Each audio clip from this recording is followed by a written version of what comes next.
Hello दोस्तों, आज का टॉपिक है पल्मोनरी रिगर्जिटेशन। पल्मोनरी रिगर्जिटेशन का रिस्क फैक्टर और कोज क्या होता है। इसका रिस्क फैक्टर या कोज क्या होता है, पल्मोनरी रिगर्जिटेशन क्यों होता है, उसका होता मेन कारण होता है connective tissue disorder. Connective tissue disorder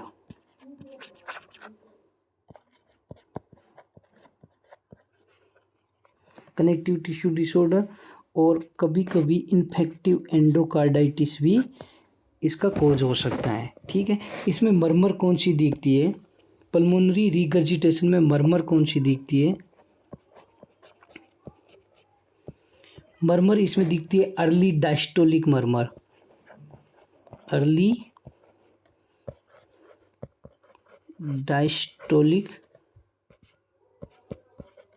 diastolic मरमर दिखती है। ठीक है, अर्ली डायस्टोलिक मरमर होती है, उसका दूसरा नाम क्या होता है, इसी का दूसरा नाम होता है ग्राम स्टील मरमर।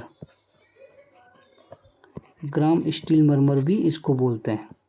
ठीक है, इसका मैनेजमेंट कैसे करते हैं, पेशेंट में का मैनेजमेंट कैसे करते हैं। मैनेजमेंट में देखते हैं, मैनेजमेंट में रिप्लेसमेंट करते हैं, वॉल रिप्लेसमेंट,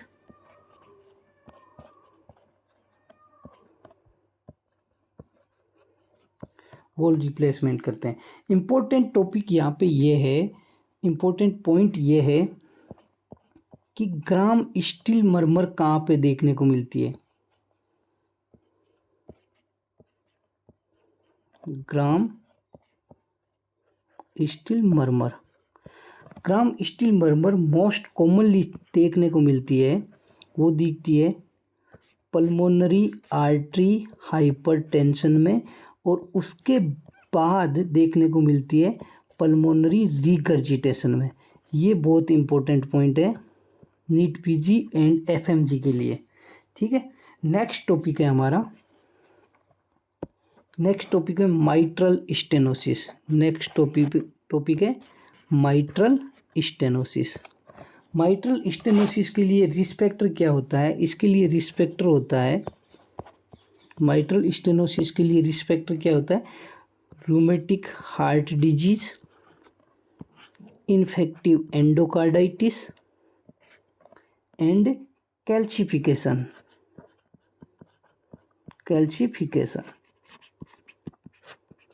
ये मोस्ट कॉमन रिस्क फैक्टर होता है माइट्रल स्टेनोसिस के लिए।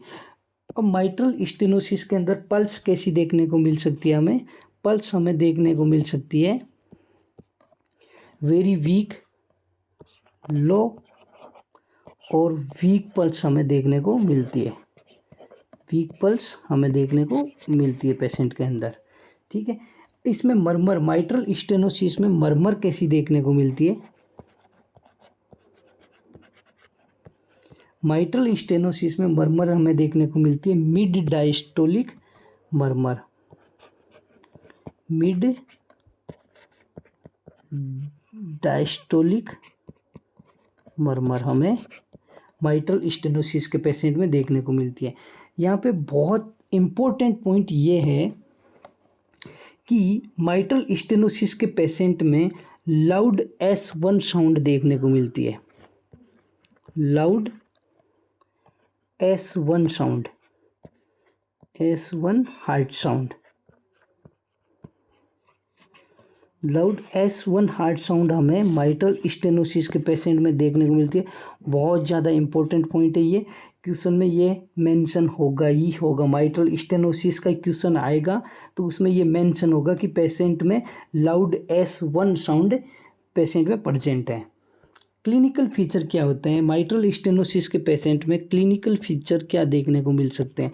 क्लिनिकल फीचर हमें देखने को मिल सकते हैं, पेशेंट का जो फेस होता है, फेस का कलर होता है वो चेंज हो जाता है, पर्पल फेस देखने को मिलता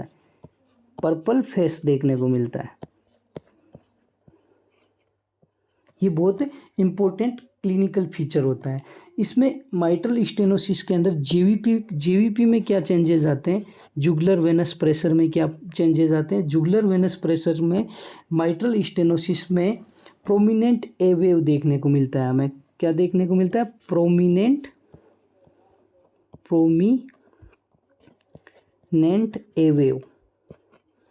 प्रोमिनेंट ए वेव हमें देखने को मिलता है माइट्रल स्टेनोसिस के पेशेंट में। बट इम्पोर्टेंट ये है कि प्रोमिनेंट ए वेव हमें मोस्ट कॉमन कौन सी डिजीज़ के साथ अपीयर होता है प्रोमिनेंट ए वेव, वो होता है ट्राइकैप्सिड स्टेनोसिस देन माइट्रल स्टेनोसिस। ये बहुत इंपॉर्टेंट पॉइंट है कि प्रोमिनेंट ए वेव किसके साथ मोस्ट प्रोबेबली हमें देखने को मिलता है, वो दिखता है ट्राइकैप्सिड स्टेनोसिस के साथ, उसके बाद माइट्रल स्टेनोसिस के अंदर देखने को मिलता है। अब माइट्रल स्टेनोसिस के पेशेंट का डायग्नोस कैसे करते हैं? डायग्नोस के लिए हमें कौन सा टूल यूज करते हैं? इकोकार्डियोग्राफी हम यूज करते हैं। तो इकोकार्डियोग्राफी में हमें क्या फाइंडिंग देखने को मिलती है? इकोकार्डियोग्राफी में हमें फाइंडिंग देखने को मिलती है हॉकी स्टिक साइन देखने को मिलता है, हॉकी स्टिक साइन देखने को मिलता है।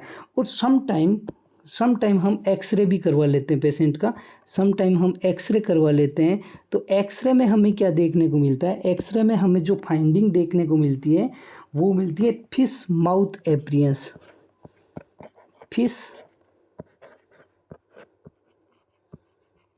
एप्रियंस हमें देखने को मिलता है।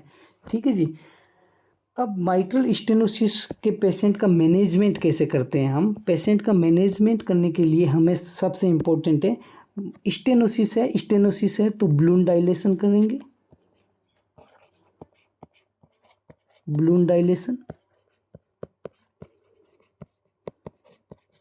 नंबर सेकंड, हम वॉल रिप्लेसमेंट कर सकते हैं,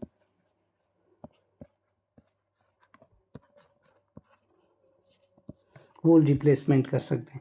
नेक्स्ट टॉपिक हमारा आता है, next topic is a valvular disorder का लास्ट टॉपिक है, वो है mitral regurgitation.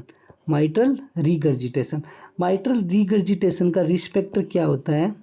Risk factor mitral regurgitation का होता है rheumatic heart disease and infective endocarditis के साथ मोस्ट कॉमनली माइट्रल रीगर्जिटेशन देखने को मिलता है। पेशेंट में मरमर कैसी दिखेगी? माइट्रल रीगर्जिटेशन के पेशेंट में मरमर कैसी दिखती है? मरमर दिखती है इसमें pen systolic मरमर।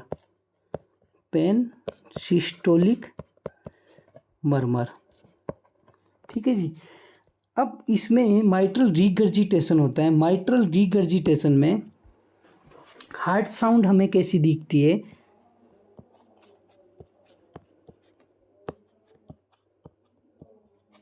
Heart sound, mitral regurgitation के पेशेंट में हार्ट साउंड होती है, वो होती है S1 सॉफ्ट होगी और लेटर ऑन लाउड हो जाएगी, और S4 क्या होगी? S4 गैलोफ होगी, ठीक है। पेशेंट का मैनेजमेंट कैसे करेंगे? माइट्रल रीगर्जिटेशन के पेशेंट का मैनेजमेंट हम करते हैं, मैनेजमेंट में हम वही वॉल रिप्लेसमेंट बेस्ट होता है, वॉल रिप्लेसमेंट कर सकते हैं,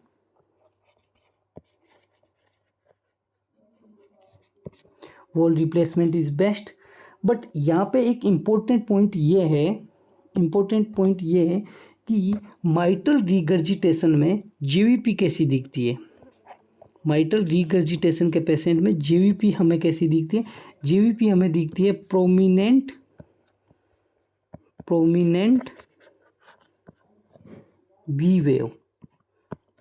वी वेव माइट्रल रीगर्जिटेशन के पेशेंट में प्रेजेंट होती है। ये एक्यूट होती है, एक्यूट कंडीशन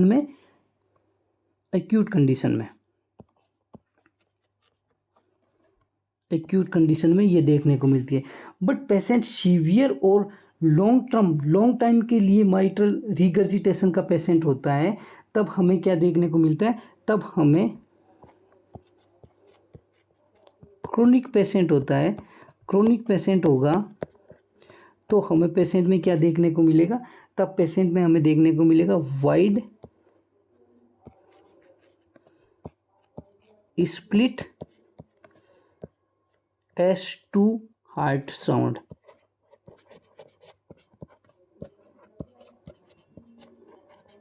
पेशेंट में हमें देखने को मिलता है। ये दो बहुत ज़्यादा इम्पोर्टेंट पॉइंट है। नंबर 1 जेवीपी जो कि एक्यूट कंडीशन में देखने को मिलती है, और नंबर 2 क्रोनिक पेशेंट के अंदर white split S2 heart sound हमें पेशेंट में देखने को मिलती है।